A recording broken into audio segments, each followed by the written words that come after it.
मेरे प्यारे हिंदी के प्रतियोगी अभ्यर्थियों, हिंदी वाग्धारा चैनल में आपका आज पुनः स्वागत है। एक नई श्रृंखला के प्रश्नों के साथ जो आपकी हर परीक्षा के लिए उपयोगी हैं और कहीं न कहीं परीक्षाओं में पूछे गए हैं। तो आइए देर ना करते हुए हम लोग पहले प्रश्न की शुरुआत करते हैं। पहला प्रश्न है हमारा, दादू दयाल के शिष्यों में शिक्षित शिष्य थे।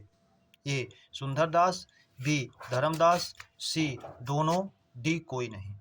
दादू दयाल के शिष्यों में सुंदरदास सबसे शिक्षित शिष्य थे, इसलिए विकल्प ए हमारा सही हो जाएगा, सुंदरदास।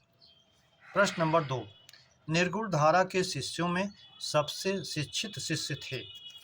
धर्मदास, सुंदरदास, दादू दयाल, डी कोई नहीं। तो निर्गुण धारा के शिष्यों में सबसे शिक्षित शिष्य थे सुंदरदास, जो दादू दयाल के शिष्य थे, इसलिए विकल्प बी हमारा सही हो जाएगा, सुंदरदास। प्रश्न नंबर 3, सूर्य या चंद्र का पूर्ण ग्रहण वाक्यांश का एक शब्द है। खग्रास, पूर्णग्रास, चंद्रग्रास, डी सभी। तो सूर्य या चंद्र ग्रहण का पूर्ण ग्रहण जब पूछेगा तो उसे एक शब्द के रूप में, चाहे सूर्य का पूरा ग्रहण चाहे चंद्र का पूरा ग्रहण, तो उसे खग्रास के रूप में ही जानेंगे, इसलिए विकल्प ये हमारा सही हो जाएगा, खग्रास। प्रश्न नंबर 4, कुपुरुष और कापुरुष में समास है।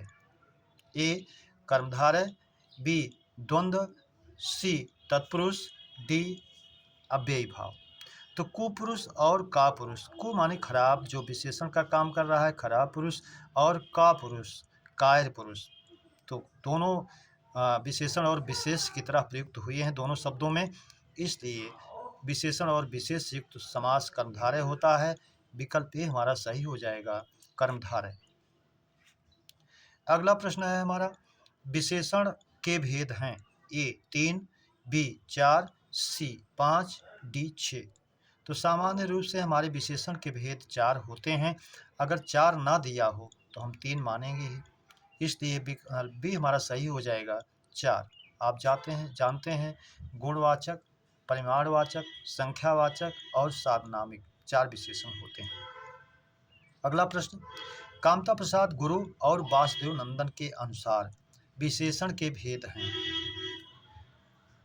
ए 3, बी 4, सी 5, डी 6।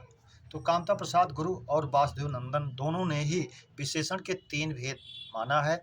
अगर नाम देकर पूछे तो आप 3 ही बताएं, क्योंकि परिमाणवाचक विशेषण को दोनों लोगों ने संख्यावाचक विशेषण के अंदर माना है, जो उसका एक भाग है, इसलिए विकल्प ए सही हो जाएगा। जब नाम के अनुसार पूछे तो 3। उस दशा में जब 4 विकल्प ना हो, उसमें 3, 5, 6, 2 इस तरह से दिया हो, तो ऐसी दशा में भी 3 ही माने, भले नाम ना दिया हो। अगला प्रश्न नंबर 7 है, पिता के घर रहने वाली युवती वाक्यांश का एक शब्द है। ए सुवासिनी, बी वासिनी, सी गृहिणी, डी सभी। तो पिता के घर रहने वाली युवती वाक्यांश का एक शब्द है, सुवासिनी, इसलिए विकल्प ए हमारा सही हो जाएगा, सुवासिनी। प्रश्न नंबर 8, रमेश ने क्रिकेट खेला है में काल है। ए पूर्ण वर्तमान काल, बी अपूर्ण वर्तमान काल, सी पूर्ण भूतकाल, डी सामान्य भूतकाल। तो रमेश ने क्रिकेट खेला है यानी क्रिकेट खेल लिया है। तो पूर्ण वर्तमान काल यानी कार्य पूरा हो गया है, खेलने का कार्य चाहे खेला है चाहे खेल चुका है, इसलिए पूर्ण वर्तमान काल में जाएगा, विकल्प ए हमारा सही हो जाएगा, पूर्ण वर्तमान काल। अगला प्रश्न है प्रश्न नंबर 9, 24 मात्राओं वाला छंद है। ए दोहा, बी सोरठा, सी रोला, डी उल्लाला। तो 24 मात्राओं वाला छंद जो है, सममात्रिक छंद जो होता है वो रोला होता है, इसलिए विकल्प सी हमारा सही हो जाएगा, रोला। प्रश्न नंबर 10, गयंद, मयंद और कपिंद का तत्सम है। विकल्प ए गजेंद्र, मृगेंद्र, कपींद्र। गयंद्र, मयंद्र, कपिंद्र, सी दोनों, डी कोई नहीं। तो इन तीनों का क्रमशः शुद्ध तत्सम जो होगा वो गयंद का गजेंद्र, मयंद का मृगेंद्र और कपिंद का कपींद्र, इसलिए विकल्प ये हमारा सही हो जाएगा। गजेंद्र, मृगेंद्र और कपेंद्र। प्रश्न नंबर 11, अतिरंजित किसका विशेषण है? अतिरंजन, अतिरंज, सी अतरंज, डी कोई नहीं। तो अतिरंजन का विशेषण अतिरंजित होता है, इसलिए विकल्प ए ही हमारा सही हो जाएगा, अतिरंजन। प्रश्न नंबर 12, अतिरंजन अत्यधिक प्रसन्न होना। प्रश्न नंबर 12, तीसरा में संधि विच्छेद करने पर प्रत्यय है? सरा, रा, सी, आ, डी, अ। तो 30 और प्लस रा, तो रा प्रत्यय बनेगा, विकल्प भी हमारा सही हो जाएगा, रा। प्रश्न ये परीक्षा में पूछा भी गया है। प्रश्न नंबर 13, सबसे अधिक किस विराम चिन्ह का प्रयोग होता है? ए पूर्ण विराम, बी अर्ध विराम, सी उपविराम, डी लाघव।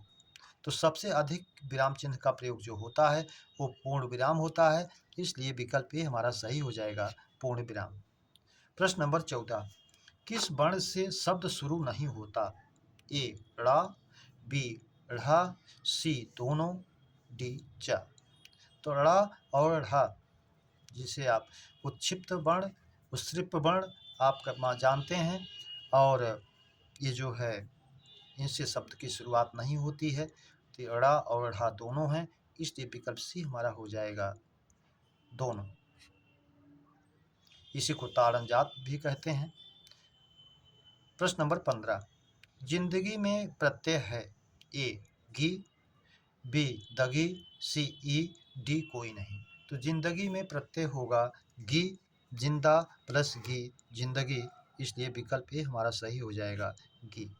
प्रश्न नंबर 16, शीतल और पश्चिम में प्रत्यय है?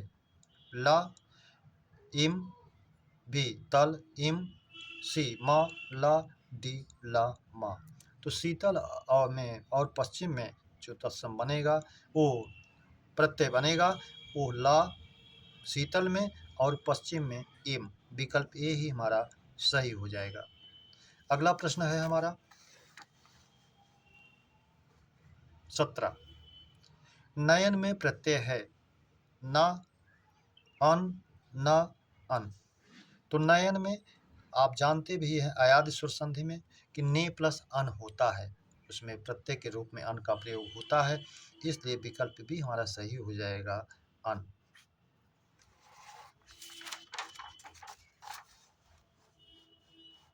अगला प्रश्न है हमारा प्रश्न नंबर 18, जो शब्दों के बीच संबंध स्थापित करते हैं वे हैं?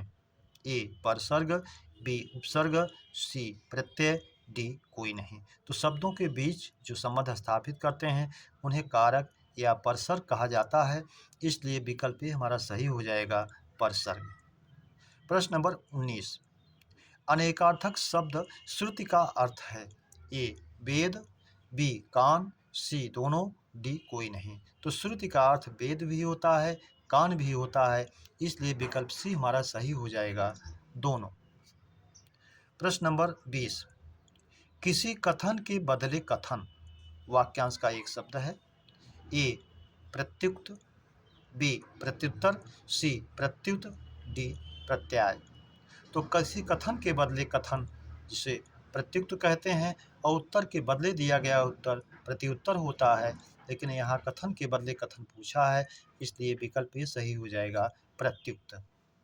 प्रश्न नंबर 21, घनबल्ली पर्याय है? ए विद्युत का, बी क्षणभ प्रभा का, सी दोनों का, डी कोई नहीं। तो घनबल्ली बादलों के बीच में बेल के रूप में दिखाई देने वाली, बल्लरी के रूप में दिखाई देने वाली बिजली का पर्याय है, तो विद्युत भी इसका पर्याय हो जाएगा। क्षणभ प्रभा क्षण भर में प्रकाश करने वाली, इसलिए ये भी हो जाएगा, तो सी दोनों हो जाएगा, विकल्प सी हमारा सही हो जाएगा, दोनों। प्रश्न नंबर 22, नागबल्ली पर्याय है? ए पान का, बी लता का, सी बल्लरी का, डी कोई नहीं। तो घनबल्ली नागबल्ली नाग के रूप में बल्लरी की तरह जो हो लिपटती हुई चलती है, उसकी बल्लरी, उसकी बेल और पान का होता है, इसलिए विकल्प ये सही हो जाएगा, पान। प्रश्न नंबर 23, जो इंद्रियों की पहुंच से बाहर हो। वाक्यांश का एक शब्द होगा। वाक्यांश का एक शब्द। विकल्प ए अगोचर, ये होता है गो माने इंद्रिय, गोचर जो इंद्रियों से दिखाई दे, अगोचर जो इंद्रियों से ना दिखाई दे। बी अतीन्द्रिय, अतीन्द्रिय जो इंद्रियों से परे हो अर्थात इंद्रियों की पहुंच से बाहर हो, तो ये भी हो जाएगा। इंद्रियातीत जो इंद्रियों की पहुंच से दूर हो, ये भी हो जाएगा। इसलिए विकल्प डी हमारा सही हो जाएगा सभी। अब एक और इसका एक और वाक्यांश का शब्द बनता है गोतीत, जो इंद्रियों की पहुंच से दूर हो। तो चार बनता है, चारों आप जानते रहिए। अगोचर भी होता है, अतीन्द्रिय भी होता है, इंद्रियातीत भी होता है। इसके अतिरिक्त एक चौथा बनता है गोतीत। चारों को आप जानते रहिए, जो भी विकल्प में आए आप उसको सही माने। अगला प्रश्न नंबर 24। गोचर का वाक्यांश है ए जो इंद्रियों से दिखाई दे, को माने इंद्रिय, चर माने चरण, जो चरे दिखाई दे। बी जो इंद्रिय विहीन हो, सी दोनों, डी कोई नहीं। तो गोचर जो इंद्रियों से दिखाए, आप जानते हैं गो अनेकार्थी शब्द है, जिसका अनेकार्थी रूप होता है गाय, किरण, इंद्रिय, स्वर्ग, पृथ्वी। तो इसमें इंद्रिय के रूप में पूछा गया है।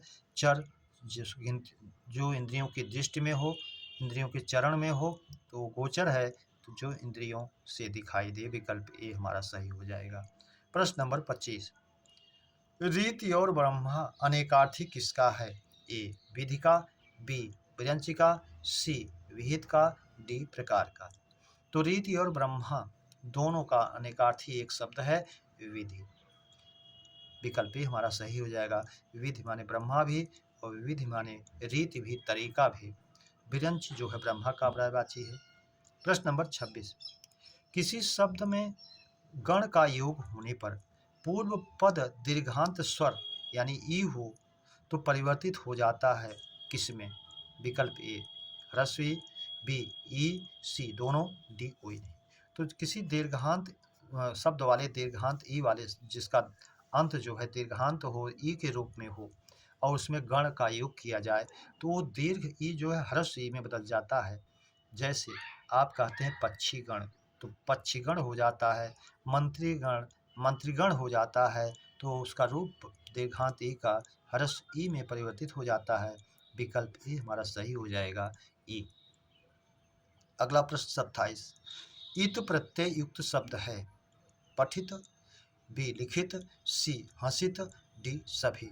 तो किसी शब्द में इत प्रत्यय जब जोड़ा जाता है तो उससे हुआ माना जाता है, युक्त हो जाता है। जैसे पठित, पढ़ा हुआ, ये विशेषण बनाता है। लिखित, लिखा हुआ। हसित, हंसा हुआ, डी सभी। तो सभी में इत प्रत्यय है और सभी विशेषण बने हैं उस क्रिया से, इसलिए डी सभी वाला विकल्प सही हो जाएगा। प्रश्न नंबर 28। मोहन फल तोड़ कर भागा में क्रिया है।